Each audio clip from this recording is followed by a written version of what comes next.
Territory swaps, Ukraine guarantees, and Putin's genes.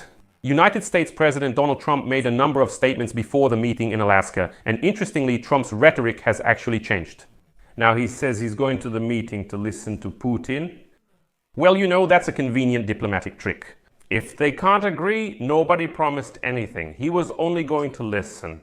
And if they do reach an agreement, it means Trump did even more than expected. But there's another message that's more troubling. For the second day, Trump says that without him, Putin would have taken over all of Ukraine.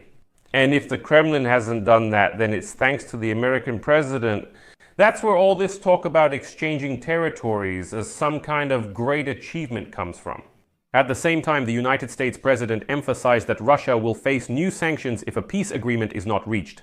But many analysts are already saying that the meeting will be as complimentary as possible on the part of Donald Trump.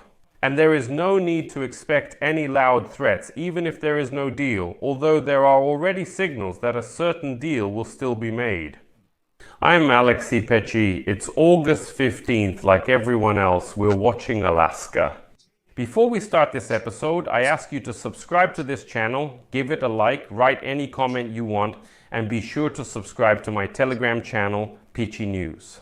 The link to it is in the description of this video, made by Dima Torzok. Only a few hours remain until Donald Trump and Vladimir Putin meet. Both are already on their way to Alaska. United States Secretary of State Marco Rubio said this during negotiations with the Russian dictator in Alaska. United States President Donald Trump hopes to achieve a certain ceasefire between Russia and Ukraine. Quote, "The longer wars last, the harder they are to end.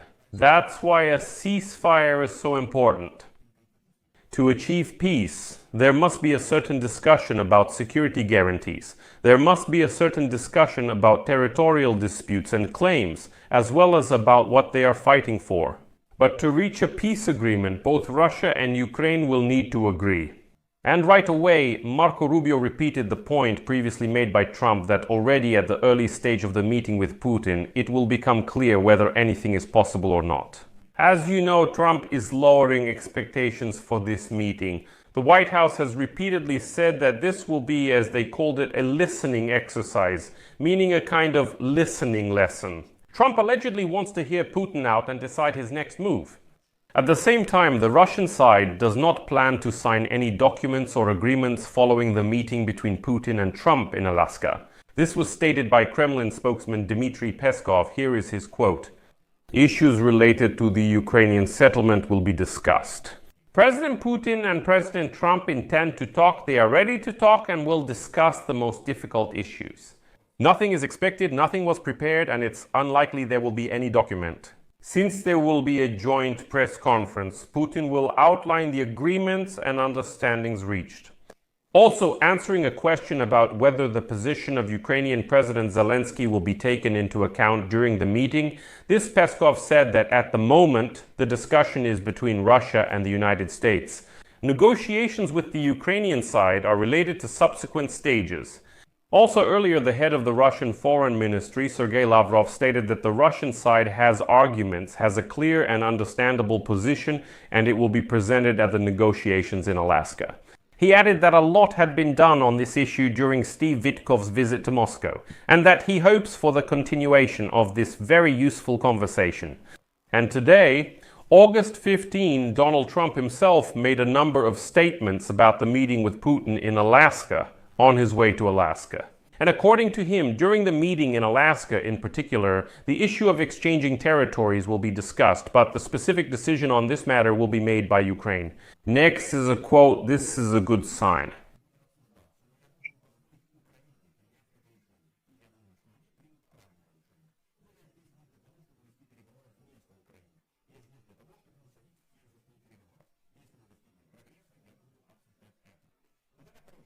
After all, Trump did listen to the Europeans and Zelensky, although it's funny, you know, how Trump's team is now trying to make it look like Europe supposedly has nothing to do with it at all.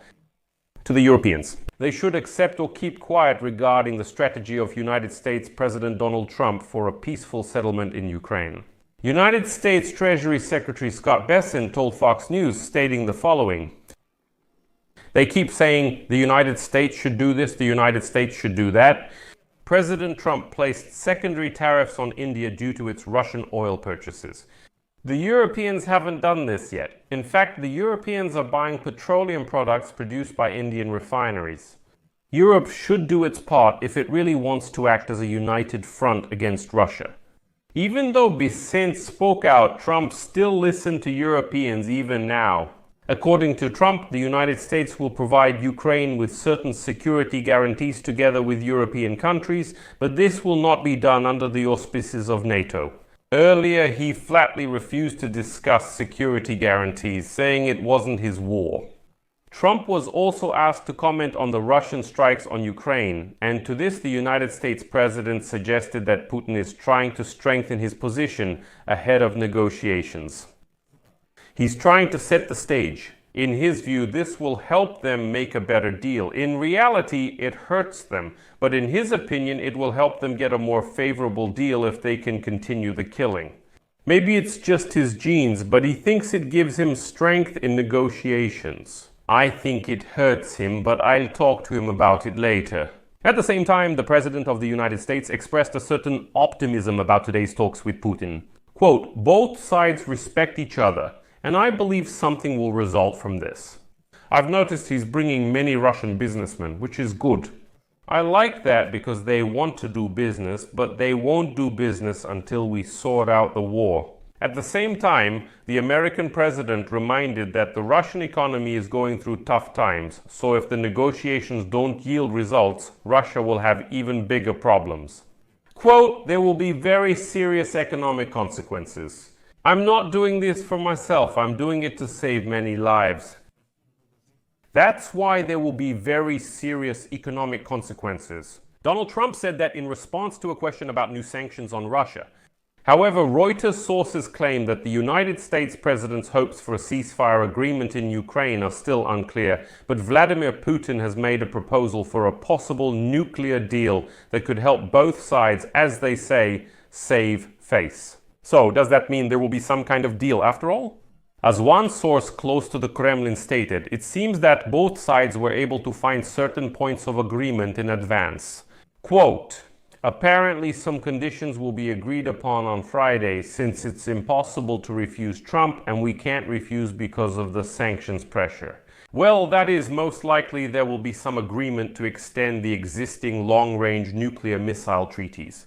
And this could be presented as a victorious global decision by the two presidents. That's it.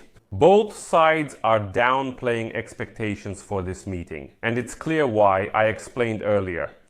I'll leave it at that. Your opinion, conclusions, and expectations for the Anchorage meeting. Share your thoughts in the comments, subscribe, hit the bell, and like this episode. If you want to support the work of this YouTube channel, you can do so financially by donating through the links and details in the description of this video. There are various platforms, bank details, and crypto wallets. Pick any convenient option. I appreciate any support. That's all for now. Take care of yourselves. Goodbye, everyone.